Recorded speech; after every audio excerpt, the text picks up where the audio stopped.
Καλημέρα σας. Καλημέρα. Το όνομά σας? Τσετηρίδης Νικόλαος. Η ηλικία σας ποια είναι? Το 27. 1927. Ναι. Θα θέλετε να μας πείτε τι θυμάστε από το πόλεμο? Αυτά που θυμάμαι θα τα συζητήσουμε τώρα. Ναι. Θα μας πείτε κάποια λόγια για την εκτέλεση? Και γιατί είναι εκτέλεση θα έχει σας την πω. εκτέλεση. Μέχρι και έφτασα εγώ, αλλά πως γλιτώσαμε μετά. Κάποια συγκεκριμένα γεγονότα θυμάστε, φόνους, ομαδικές εκτελέσεις όμως, άμα υπήρχαν? Όχι, πόνος, κοίταξε, πόνος έβαγα μερικές σφαλιάρες, τα οποία ήταν πρωτού ας πούμε προχωρήσουμε. Αρχικά ξεκίνησα εγώ, δεν κοιμούμανε μες στο σπίτι, πήγαινα μαζί με τον αδερφό μου και κάποιος άλλος κουμπάρος μου, χαράλαμος, ο Κοτσόγλου λεγότανε. Πήραμε από μια κουβέρτα και πήγαμε, κοιμηθήκαμε εδώ στο βουναλάκι εδώ πάνω, δίπλα, στα 150 μέτρα.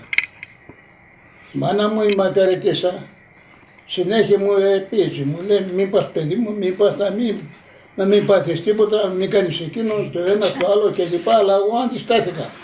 Δεν στάθηκε ο τρόπος, δεν άκουσα τη μάνα μου και ξεκίνησα. Πήγαμε τις κοβέρτες μαζί με τον αδερφό μου και τον άλλο, τον Χαράλαμπο, πήγαμε εδώ στο βουναλάκι αυτού και με ξαπλώσαμε. Λέγαμε καλά λόγια, γελούσαμε το ένα το άλλο. Κάποτε κατά τις 2 η ώρα τα μεσάνυχτα βλέπω ένα όνειρο, φωτιές, κακό, πυροβολισμούς, τεινάθηκα. Μόλις τεινάχθηκα εγώ, ανοίγω τα μάτια μου, τι να δεις. Μία φωτοβολίδα ανεβαίνει ή μία κατεβαίνει. Αυτό γινότανε. Οι Γερμανοί ήταν στα 200 μέτρα του. Στο όνειρό σας ήταν αυτό? Αυτό στο όνειρο μου, ναι. Αλλά μετά έγινε γεγονός. Στην πραγματικότητα? Μόλις ξύπνησα, είδα τα φωτοβολίες και λοιπά, λέω σηκωθείτε, μας πιάσανε. Σηκωνόμαστε, ούτε κουβέρτες κοιτάξαμε τίποτα και από αυτού και φεύγουμε. Μόλις φτάσαμε στα 200-300 μέτρα περίπου, ήθελα να περάσουμε από το βουνό πίσω για να αποφύγουμε το χωριό να φύγουμε. Αλλά μόλις φτάσαμε πάνω και βλέπω ένας αμέσως πυροβόλησε με την φωτοβολίδα, μετά κι άλλη φωτοβολίδα, μετά άρχισαν και με το πιστόλι από κοντά μου. Έφυγα στα 100-150 μέτρα, 200, ο Γερμανός από πίσω με το αυτόματο. Μπαμ, μπαμ, αλλά εγώ όταν έτρεχα έκανα αυτές τις κινήσεις, μία δεξιά, μία αριστερά. Αυτό το πράγμα έφτιαχνα και έτρεχα. Αλλά κοιτούσα πίσω, τον έβλεπα. Λοιπόν, πού θα πάμε τώρα, πού θα πάμε. Μπήκα μέσα στο χωριό κανονικά και από το φόβο μου ούτε είδα ο αδερφός μου με τον άλλον που φύγανε. Και αυτοί μέσα στο χωριό φύγανε. Ο καθένας όπου μπορέσει και βουληθεί. Όπως πήγαινα, βλέπω ένα σπίτι, είχε μέσα μια λάμπα, από αυτές τις λάμπες. Λοιπόν, μόλις έφτασα και μέσα, μπήκα μέσα, δεν περάσανε 5 λεπτά, ο Γερμανός σταμάτησε έξω στην αυλόπατα και μετά μπήκε μέσα. Ήτανε 3. Οι 2 ήταν απόξω και ο ένας μπήκε μέσα. Μόλις μπήκα μέσα εγώ από το φόβο μου έτρεμα σαν ψάρι. Κοιτάω ένα παπούτσι φορούσα και ένα δεν φορούσα. Από την τρεχάλα που έφτιαχνα μέσα στους χράφτες από το ιτανικόπεδο τότε ήταν αλλιώς το χωριό. Τώρα γίνεται διαφορετικότερο. Τώρα από εδώ κοιτάς μέχρι κάτω δεν βλέπεις ούτε αγκάθια ούτε τίποτα. Λοιπόν, σηκωθείτε ο Γερμανός, μας σηκώνει όλους, αλλά εγώ, όπως τώρα ανοίγω την πόρτα, έμεινα από την πόρτα από πίσω εδώ. Παίρνει τους άλλους γύρω και είναι έξω. Η σπιταδικοκέρα μου λέει, Νίκο φύγε παιδί μου θα σκοτώσουν. Άστος να φύγουν από εδώ, λέει, μετά θα κρυφθώ κάπου αλλού, λέει, από εδώ μέσα θα φύγω. Μόνο άφησε με λίγο να φύγει η μπόρα αυτή την λέω. Τίποτα αυτή, να μην σε πιάσουν, εσύ τέρα παιδί λέω. Θύμωσα λοιπόν και βγήκα όξω και πήγα παραδόθηκα μόνος μου. Παραδόθηκα μόνος μου. Πάτε. Με πήρανε λοιπόν, μετά από λιγάκι βλέπω, μας πήγατε σε ένα μέρος εδώ κάτω, βλέπω φέρνουν κι άλλον, φέρνουν κι άλλον, φέρνουν κι άλλον Τι γίνεται εδώ τώρα, λέει, ρε παιδιά. Εγώ ήμουν μικρότερος από αυτούς. Λοιπόν, μας μαζέψαν όλους αυτού, τέλος πάντων, καθίσαμε κάνα μισάωρο και περίπου. Λοιπόν, μετέπειτα, λέω, το μυαλό μου ήταν διαθέψιμο να φύγω. Αλλά φοβόμουν κι άλλα, δεν μου αφήνανε και οι άλλοι. Εν τω μεταξύ λέω, εγώ θα πηδήσω από εδώ όξω, από τα μάτια θα φύγω, λέω, μας βάλουν μέσα. Αλλά πού να ήξερα εγώ τι, βάλανε και φρουρά μέσα, είχαν και άλλους 2 Γερμανούς με τα αυτόματα μέσα. Πού να φύγεις, έφυγες, την έφυγες. Λοιπόν, μας παίρνουν από εδώ, το χωριό, και πάμε στο Ελευθεροχώρι εκεί, στη διασταύρωση, εκεί που είναι το καφενείο του Κώστα, εκεί είναι μια γέφυρα. Μας βάλανε στη σειρά όπως κάθομαι εγώ εδώ, όλοι κατά σειρά.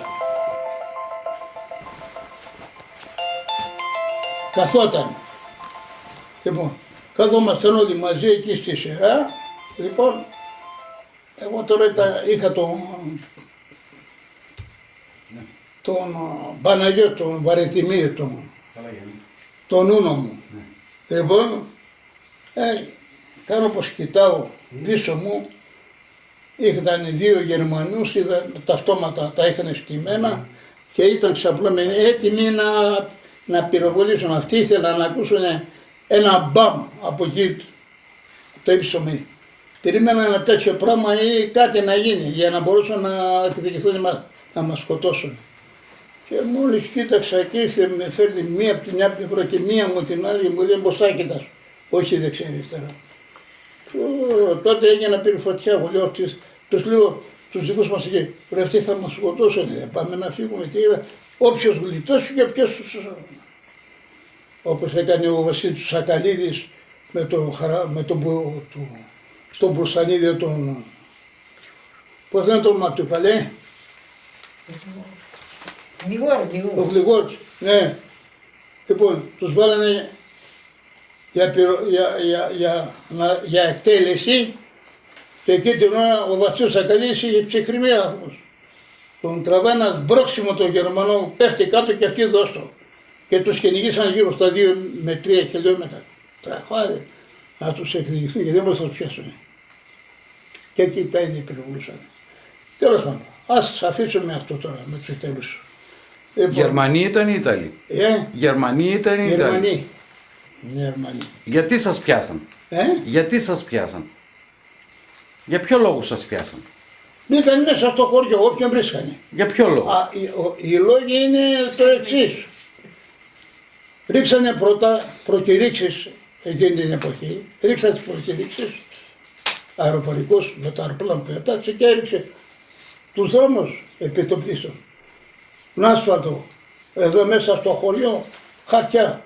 Μην τυχόν και κανείς κουνηθεί από τη θέση του. Δεν θα πειράξει γερμανική φάλαγγα, Γερμανούς. Δεν θα τους ενοχλήσετε. Αφήστε να περάσουν τα στρατεύματά μας κλπ. Αυτό ρίξανε και ο κόσμος δεν είχε το φόβο αυτό να μην το σκοτώσουν. Λέει, ορίστε.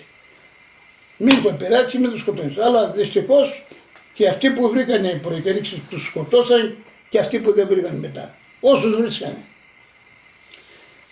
Λοιπόν, εμάς είπαμε τώρα, είμαστε τώρα και στο Ελευθεροχώριο. Καθόμαστε εκεί τώρα και περιμένουμε.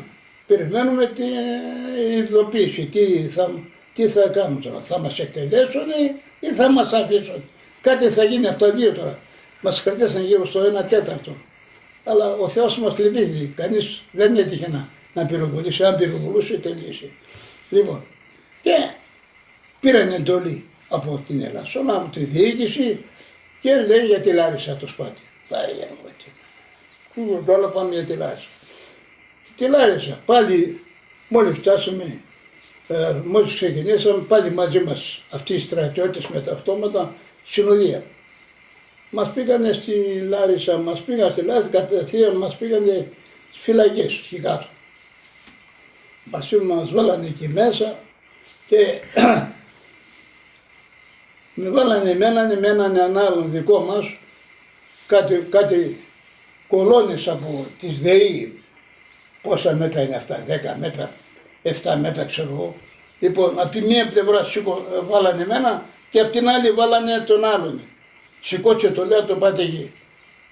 Εγώ τώρα έκανα να σηκώσω, αλλά πού να σηκωθεί.